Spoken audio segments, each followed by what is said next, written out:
morning and welcome. My name is Milton Dahoney, Assistant City Manager for the City of Phoenix, and want to welcome everyone here. We're very glad to see citizens come out. It's early, but you're still here and engaged, and a number of staff people here. Thank you for being here as well. I'll make a few comments about the process and what will happen this morning. But before we get to that, I'd like to turn the mic over to Councilwoman Deborah Stark. Thank you and welcome.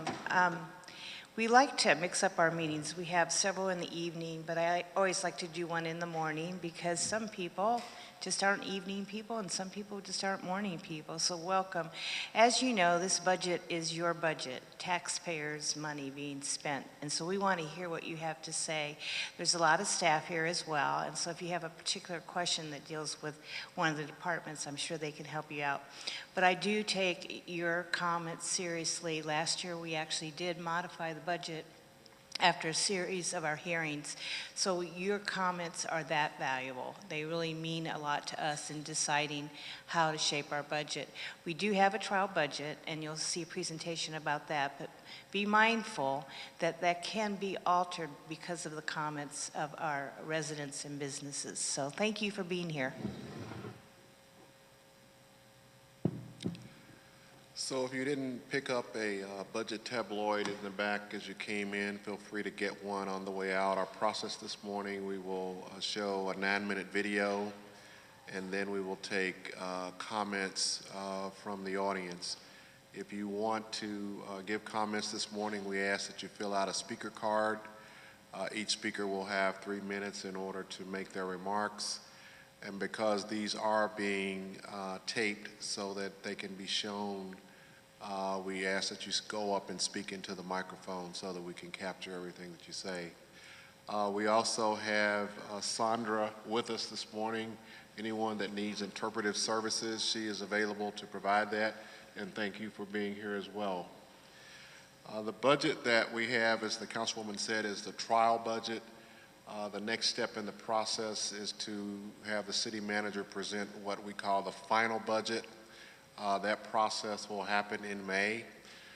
We've had 19 total meetings across the city, and today is actually the last day for budget hearings, so we're down to the last couple, but still important to take your comments. Within the trial budget, the city manager prepared it basically focusing on the fact that we do have a strong economy, focused spending controls, and we have, as a result of that, a surplus of $55 million. As the Councilwoman indicated, some of the things in the trial budget came from comments that stemmed from the public last year. So without further ado, let's go ahead and show the video, and then we will be ready to take your comments. Welcome to your first look at the City of Phoenix trial budget for 2019-20, proposed by the City Manager for public review and comment. The city budget is about people and programs for a stronger Phoenix. Every year, the city prepares a trial budget. This process gives you, our residents, an opportunity to share your priorities and feedback on how tax dollars are spent.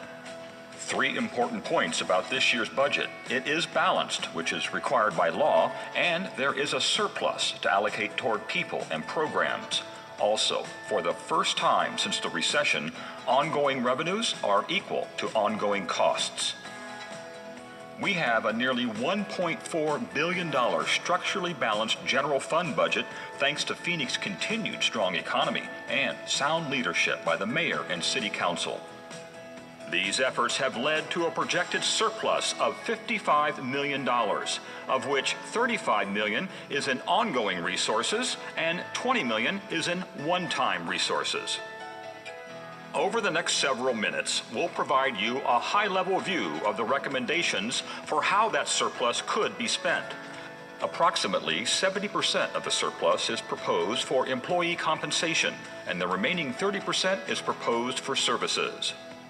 And $5.5 million to continue investing in the Public Safety Pension Reserve Trust Fund to protect against unexpected downturns in investments. The 2019-20 trial budget continues to provide the core services residents expect. Chief among these is public safety. In addition, many recommendations are focused on improving neighborhoods, parks, libraries, support for outreach and services for people experiencing homelessness, additional street landscape maintenance, and preparations for the 2020 census. The city also continues to invest in maintaining the facilities you depend on and the fleet of vehicles that provide you everything from police response to street cleanups. Besides these proposals, we'll highlight expenditures that help the city address growth in construction and maintain the city's wastewater infrastructure. First, general fund recommendations. The general fund is made up of several different sources of revenue, including sales taxes, state shared revenue, and property taxes. 3/4 of the general fund pays for police, fire, and courts, with a smaller portion, the remaining 25%, going for everything else, like libraries, parks, senior services, arts, and administrative and support functions.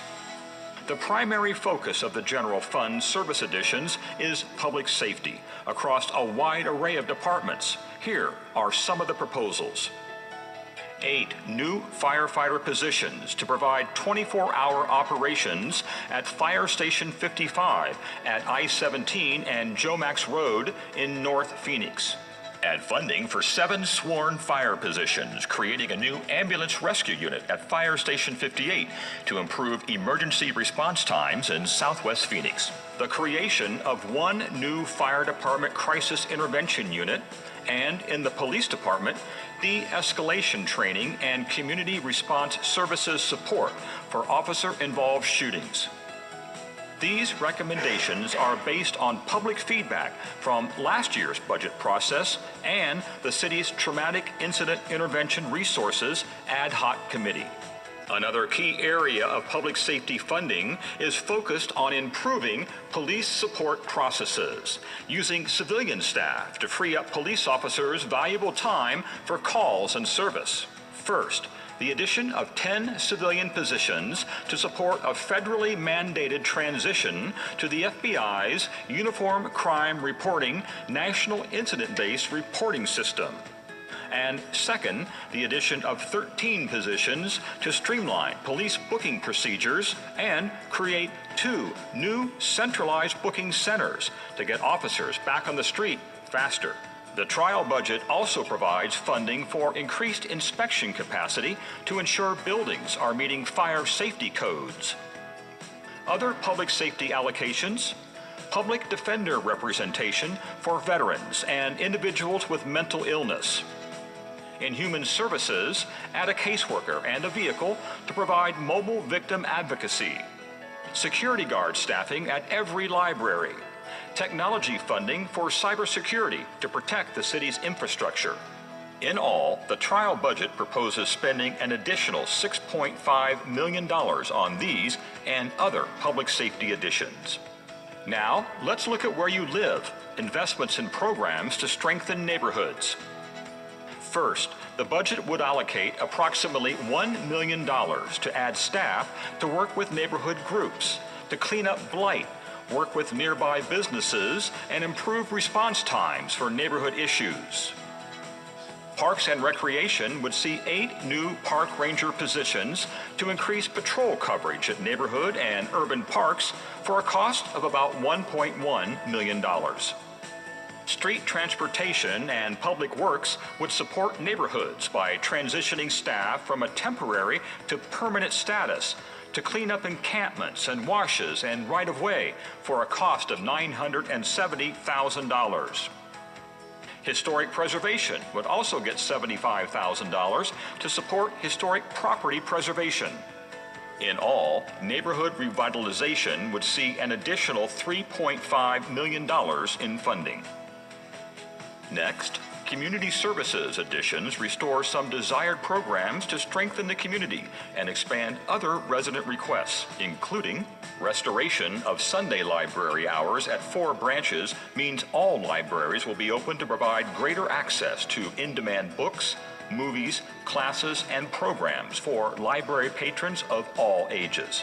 Expand the Phoenix Teens program for youth at 10 city sites, providing youth programs 6 days per week at a cost of $448,000.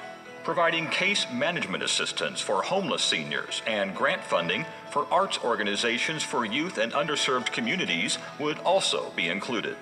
The budget would also add $1.3 million for long-standing street landscape maintenance needs, increasing frequency of maintenance from 3 to 4 times per year.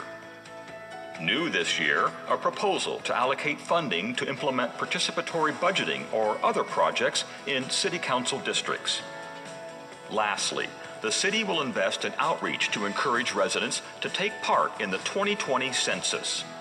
Given the move to digital form submission this census, the additional funds will help to ensure hard-to-count and hard-to-reach populations participate, so that Phoenix gets its fair share of the approximately $866 million in annual revenues allocated through federal programs for public safety, transportation, housing, and human services. Overall, added general fund expenditures outlined in the trial budget total $55.2 million and would add 131 positions to strengthen our people, programs, services, and infrastructure. Moving on to propose non-general fund additions for a variety of services. Strengthening our street transportation department with 11 positions added or converted to full-time for a variety of services to support increasing work in the right-of-way and the recently expanded street maintenance funding in the Capital Improvement Program budget, $768,000. Water Services will see 21 positions and approximately $2.9 million in funding to keep up with demand at the department's 91st Avenue treatment site, the state's largest. The site is currently treating 180 million gallons of water a day for more than 2.5 million residents in 5 cities. Finally, 19 positions for planning and development to address increasing construction demand, including reduction of turnaround times for pre-application submittals and complex commercial architectural plans. Added staff to ensure adherence to fire system requirements and ADA accessibility codes, and to maintain a 24-hour turnaround time for residential inspections. Thank you for taking the time to learn more about the 2019-20 trial budget. We hope that you'll review additional details in the budget pamphlet available at one of our 19 community budget hearings and online at phoenix.gov/budget. Please share your feedback in whatever way works best for you, at a public meeting or via email at budget.research@phoenix.gov. You can comment on the city's social media at CityofPhoenixAZ on Facebook or Twitter and use #PhoenixBudget, or call us at 602-262-4800. Thank you for being part of this important process.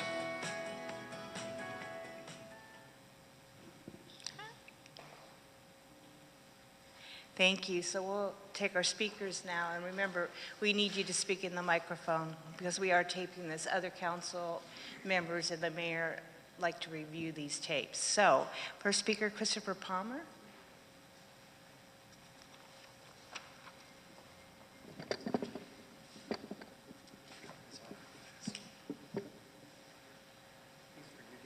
Thank you.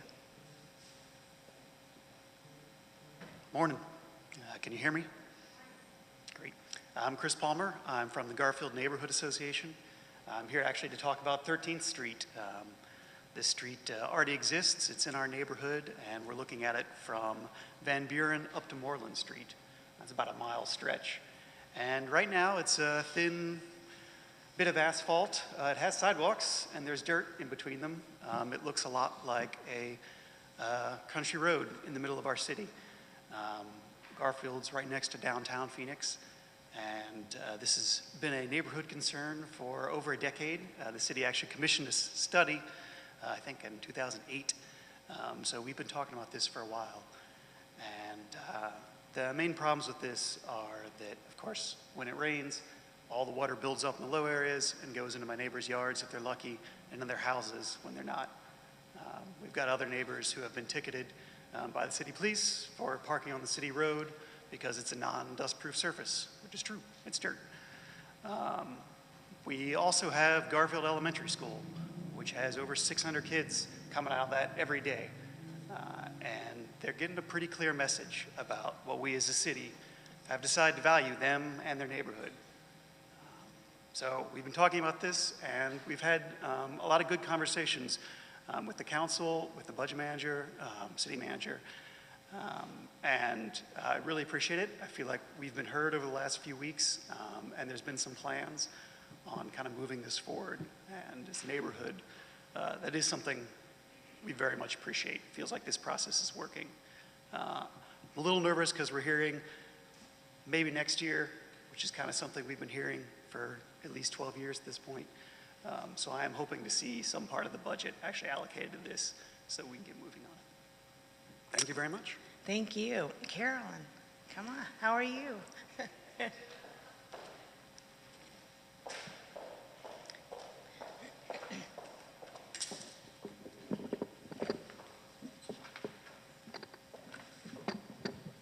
Good morning. Caroline Lobo. I am the co-chair of Hatcher Urban Businesses. I'm a resident of Sunny Slope and own a business on Sunny Slope as well. And I have my partners in crime, all from Hatcher Urban Businesses. Firstly, I want to take a quick minute to thank Councilwoman Stark. You've been great to work with, and we hope to continue this partnership with you to figure out how we can make the city of Phoenix better, especially the Sunny Slope area. So Hatcher Urban Businesses started about a year ago. We are 200 businesses, all family owned for the last 30 plus years, all the way from 19th Avenue to 12th Street. And we believe that for the last 10 years or so, there has been almost zero investment on our street. We've seen a rise in crime. We've seen encampments. We've seen homeless, transients, what have you on the street, and you've heard a lot about this. So we've got 3 specific asks. The first one is safe streets. We would like to see more lighting on our streets to make them safe and secure. And I know under the code compliance program, we could convert funding of 8 neighborhood inspector positions. I think it's already in the program that you've established. That money would increase the CDBG funding, and we're hoping that we can get our street lights funded through that program. The second one is clean and secure streets. The hub members, like I said, over 200 of us involved in this group, have been working with school districts as well as adjoining neighborhood associations in doing monthly cleanups. We've seen encampments in alleyways, in all kinds of places. We've got services that are being provided for the homeless, like we've got St. Vincent de Paul on 10th Avenue. In seeing the conditions of our streets and alleyways, we believe that we need more folks to help us clean up these encampments and also right-of-way areas, especially the one on 10th Avenue is really a mess. So under the solid waste program, so if the temporary staff can be converted to full-time staff, at least for a year, to be able to help us clean up the streets, I think it would go a long way. And then the dollar allocation in the street transportation program, the same thing, make them permanent staff at least for a year or so, so we can get our streets cleaned up. The third ask for us is integration of arts and culture. Now, we want to be known as Hatcher Urban Businesses, not just as a business street. Right now, it looks like it's a street which is used as a thoroughfare, people exiting right out of I-17, trying to go east, use Hatcher Road just to go back and forth. It seems like there are sidewalks like Garfield, but nothing more than that. We would like some dollars under the Office of Arts and Culture and under the street transportation program to provide streetscape, arts, as well as some shading in terms of trees and just beautify the neighborhood. So thank you. Thank you. So Nancy Rink, you didn't mark if you wish to speak, okay?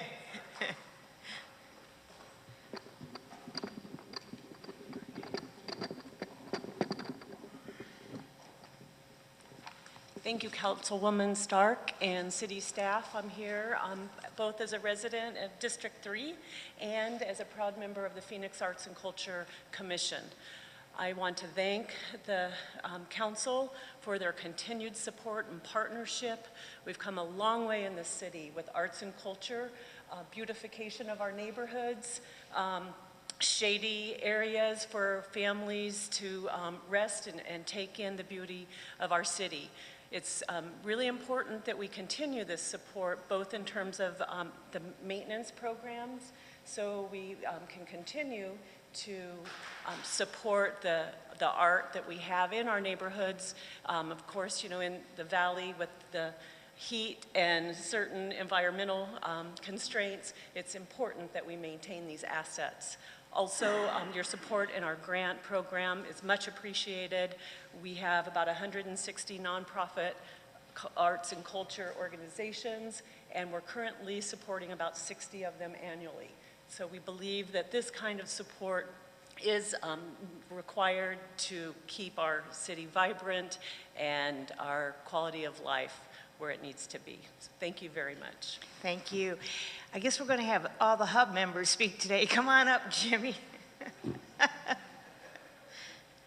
They feel like family to me. We spend so much time together. Good morning. Thank you, Councilwoman Stark. I first off just want to say I'm Jimmy Aluria. I own 3A Automotive with my wife. We've been in Sunny Slope neighborhood for 44 years. My dad started it in 1975. And I just want to say thank you so much to your office, Raquel, and you coming out to support our community at almost every event that we have. You show up, and it really does not go unnoticed, as well as, you know, seeing some people out at Slope Fest a couple weeks ago. We've got a movement going there, and my wife and I really got involved about a year ago with Caroline in getting the hub moving. And what we'd really like to see, I'd like to just support what Caroline was saying, but specifically for the areas of, we're on 16th Avenue, right next to Preach Building Supply, who's also another staple in the area. And there are, from 19th Avenue to 7th Avenue, there's a lot of services there, and there's not much lighting. I specifically want some support for getting some street lighting on Hatcher Road, but also those sub-streets that dead end south of Hatcher. There's 8 of them from 7th Avenue to 19th Avenue. They dead end south to at the canal. And I think the police department would agree that is, you know, it's not a good area, and the encampments will end up there because it's dark and they aren't seen, and if there's cars parked on the road, it's really not safe for even the policemen to go down there alone, not being able to see down the street. So we really want to see the lighting. I think a lot will happen when we brighten up Hatcher Road in general, and those sub streets perpendicular. So that's all I had to say. So thank you. Thank you. So Nadine, following up on the hub theme. All right, good morning. I also want to thank Councilwoman Stark, you know, for having these hearings and allowing us to, you know, just say what's needed and wanted in our area. My name is Nadine Aluria, and my husband Jimmy and I own 3A Automotive on 16th Avenue in Hatcher. And we're also, our family has been in business in Sunny Slope for 44 years, and we're also Arizona natives, so Phoenix is very important to us.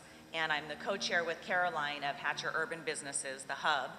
And the Hatcher corridor has been deteriorating for years, and that's why our group has come together to revitalize the area for the betterment not only of the neighborhoods and the businesses, but just the city overall. Hatcher Road is home to small businesses as well as large businesses, and some of those businesses have been here in Phoenix for 20, 30, 40, 50 years. And I think that says a lot to just that area in supporting the, you know, the Phoenix and the Arizona economy as a whole. We do have a lot right there.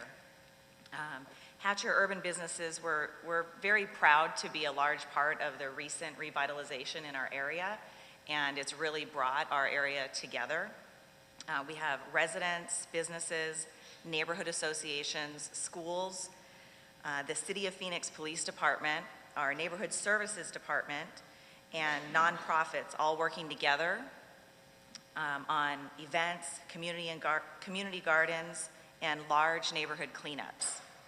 We're also working with our city and state officials on how to address the growing issues we have with drugs and transients in that area.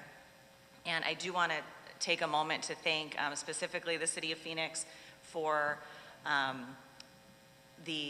Neighborhood Services Department. We would not be able to do what we've done without their guidance and help with our Neighborhood Services Specialist. Our area specifically in the Hatcher Corridor has what's called a bike squad. They have been a very important part of helping improve Hatcher Road, and also our community action officers. So thank you very much to the city for those resources. It's been a huge help. Our community movement and activity has brought renewed hope to our area, and we're just asking the city for help on, to keep that moving in the right direction, and we completely support, what Caroline addressed in what she said.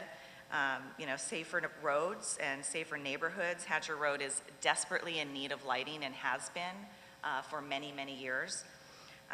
We do need the city to put funding toward cleaning up encampments.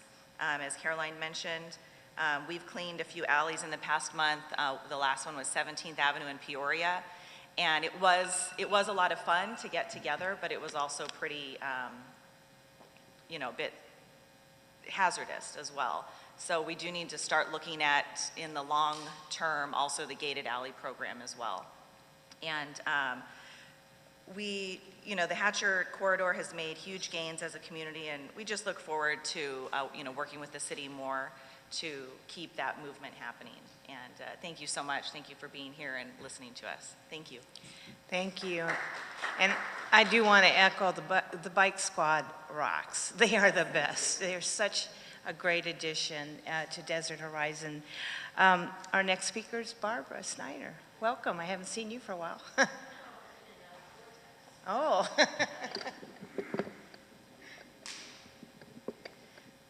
Hi, I'm Barbara Snyder. Can you hear me? Yeah. I'm in District 3. My family's lived here for almost 50 years, so I grew up here. My family moved here when I was 10. I'm really proud to be on a couple of city organizations, the North Mountain Village Planning Committee, and also the City of Phoenix Arts Commission, so I know a lot about what's going on. I just want to thank Deb Stark, Councilwoman, for being so good at understanding the planning issues for the city. And so I just am here to say thank you for the support of the arts and how important those are for city infrastructure and city quality of life and actually for economic development. And I also want to I just want to thank you for supporting the streets and the infrastructure, especially for Hatcher. So from the arts perspective, there's really a lot of disparity with the art infrastructure. Thank you for promoting the maintenance of art last year and putting more money in the budget towards that, because that's necessary. A lot of the older areas of town have the older art, so it's been degrading. But I also think there's a lot of opportunity, for example, in the Hatcher area. So from my neighborhood, as you know, I'm also in charge of our neighborhood association, which is from 7th Avenue to Central and from northern north to the canal. And we consider ourselves a buffer neighborhood to Hatcher and Dunlap and Peoria. And so we always have to be very, very vigilant in our neighborhood, because we're just always on the crime issue. So our whole neighborhood, I can speak for that too, would be very supportive of whatever we need to do to support the council in voting for actions that would help the Hatcher business community. We would like to see economic development, the Economic Development Department be more involved in that area as small business support. We would like to see maybe some specialty arts funding to support that. I don't think it has to be even a lot, because some of the art that started in Garfield was more around, emerging artists. But we would like to support emerging artists in the neighborhood to support the businesses. So I just want to thank you for your talent in planning and how you actually get on, roll your sleeves up and help our neighborhood. So thank you very much, and that's all I have to say. Thank you very much. Our next speaker, Mary Travis.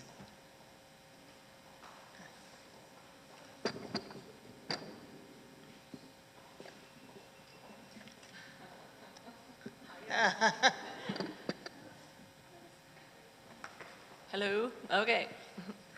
My name's Mary Travis, and I do want to commend the city for adding the Sunday hours for the libraries. That's amazing. It's been a long time since they've been open, and I think that will help improve the quality of life for everyone in the city. And I am here to recommend that the city build some outdoor pickleball courts in the Northeast Division. A lot more and more people know what pickleball is. It's basically a small game of tennis. But the rules are such that it's more family friendly, and like people from 9 to 89 can play at the same time. And it's really a lot of fun. The City of Phoenix has started out with mainly indoor courts, and that's still going on at the Paradise Valley Community Center, several community centers, Sunny Slope Community Center, going to be going there after this meeting. And they've built a lot of outdoor courts, mainly in the south and then west. Pecos, the furthest southeast corner of Phoenix, has 16 outdoor pickleball courts. The west side, Rose Mofford, Paseo Highlands, which is by Buff Community Center, 35th Avenue, Pinnacle Peak, is the newest courts. I believe it's 6. And I'm not sure why the Northeast Division has been left out of the loop, but like Roadrunner Park or Paradise Park at 40th Street and Bell, between Bell and Union Hills, would be fabulous. You don't want to get them too close to houses because they do, they are seem noisier than tennis, but it really is a lot of fun. So I recommend everybody try it. Let's see. But it does, it started out being really popular with retirees. So like people would move to Sun City, to Apache Junction, everywhere but Phoenix. And Phoenix finally got on board as a couple years ago. But it really draws in people, to move, and it's really good for families to play together, and it will help the revitalization of the city. Thank you. Thank you very much. Our next speaker is my old boss, Rick Neymark. You be nice.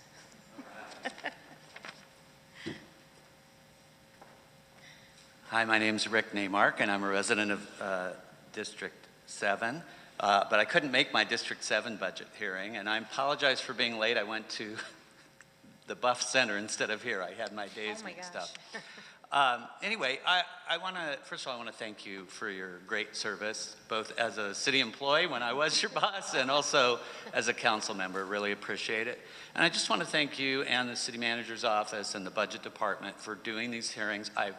I really believe in it. I've lived in Phoenix more than 30 years, and not a single budget has not gotten better as a result of the public input that is given. So your commitment to coming and listening to people's ideas, I think, is really important. I feel good about this budget because it's a positive one, that you're not having to come out and tell us about cuts, and so that's great. And some of the things I really love in the recommended budget are restoration of library hours, increase in the street landscaping work, and then a non-general fund item, which I know you know a lot about, which is increased construction and development positions to do all the reviews, because I do a lot of development for my work now, and the process is burdened by the lack of staff resources. And so I'm glad that's in the budget as well. But that's not what I came here to talk about today. I came for a couple of reasons. The first is that I'm a member of the Friends of Phoenix Public Art, a nonprofit, and our focus is on something Barb just said. I'm glad you mentioned it, the maintenance of our public art resources. And let me just use an analogy. You all went through a pretty bad thing of my local library, Burton Bar Library. Because of lack of maintenance, that library had to be shut down for like 10 months or even longer. Now, some of that was negligence on the part of some employees who were disciplined or whatever. But some of it also is a mindset or a lack of investment in maintenance. When you build something, if you don't maintain it, that asset's value and capacity to do what it was supposed to do is going to go down. Unfortunately, we don't think of public art in that same way. We don't think of it like a library, but it does have an operating cost. We have to clean graffiti. We have to repair pieces. The net downtown, which is the symbol of Phoenix, we bought a couple of replacement nets, but you get the point. So anyway, I would encourage you to continue to do what you've done in the past few years and beef up that maintenance of public art budget by like $25,000. That could really help. The second thing I want to say is this. This is probably the last budget, or it could be the last budget, that you will be able to add things strategically to because of an initiative that's on the ballot. And that initiative says it's focused on pensions, but what that initiative does is limit your ability to grow your general fund budget other than sort of keeping up with inflation and population. And so as you prepare this budget, I should say outside of public safety. So public safety will continue to be able to grow in the future. But this could be, if the voters approve that initiative, could be the last time that you can do anything strategic with your general fund budget outside of public safety. So I have two strategic things I'd like to mention in addition to that increase in maintenance of public art. One of them is historic preservation. I live in the oldest part of Phoenix, and the city, that part of Phoenix has gotten better because of the investment of historic preservation bond money. It's all gone. There's no more money, not a drop left. There are threatened buildings that are some of the most precious, beautiful parts of our past. And I don't think we can wait for a bond program, actually. I think you need to set aside some general fund money, $500,000 or $1 million or something, to dedicate to historic preservation now. It's not a repetitive thing, so if you can't repeat it the following year, at least you've got money that you put out the door this year or next year to help save some structures that are going to be knocked down because there's so much development pressure in this area, or even to move them and restore them. So I would urge you to consider doing something that really the city's not done. Put operating dollars into historic preservation. I sit on your bond committee, and there may be future bond money available, but we're in a crisis mode right now. There are a couple houses in my neighborhood that have been vacant for years, and they're going to go down if we don't save them. So the second thing is I live in a neighborhood that has a very large population of people experiencing homelessness. The street behind me, there was a murder a couple years ago of somebody who broke in the middle of the night, didn't know the people, and stabbed my neighbor to death. Across the street from me, there was an armed robbery a few weeks ago. There's a lot of criminal activity, but a lot of that criminal activity, unfortunately, connects to people with mental health issues and other needs that are not being met. And so as you think about doing something strategic in this budget, in addition to this historic thing, I think maybe doing something strategic around homelessness, probably related to services rather than beds, but I don't really know. Those would be my priorities, and I just hope you really think about what's coming if this initiative passes, because it is, while it's poorly written and hard to understand, and really doesn't do the right things for pension or how you manage a pension system. Setting all that aside, it's really an initiative that's going to tie your hands in the future. So those are my thoughts, and thanks for listening. Thank you. And I would agree with you on that initiative. I worry if our city ever had an emergency and we don't have a reserve fund, I'm not sure what we would do. That's all the speakers we have. I'll be happy to stay around and talk to anyone. I want to thank everyone for attending. We had a lot of good input today, and thank you. Do you want to come up? Yeah. So I have a student shadowing me. Why don't you come up and introduce yourself? He was at the council meeting yesterday, so he got to see a lot of action, and he is interested in getting into government. Do you have anything to say? Yeah, sure. I'm Caden Weeme. I'm an 8th grade student at Mission Montessori Academy, and I'm doing this job shadow program here. And Councilwoman Stark was very grateful and generous with her time to give me the chance to shadow at her office. And I'd also like to thank Raquel for her introducing me to a lot of the people around City Hall. And it was just an experience I'll remember. So thank you all. Yeah, thank you.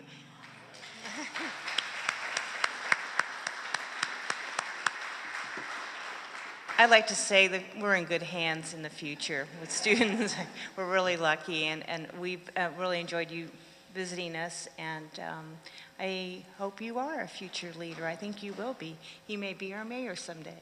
Thanks. Thanks to everyone for attending.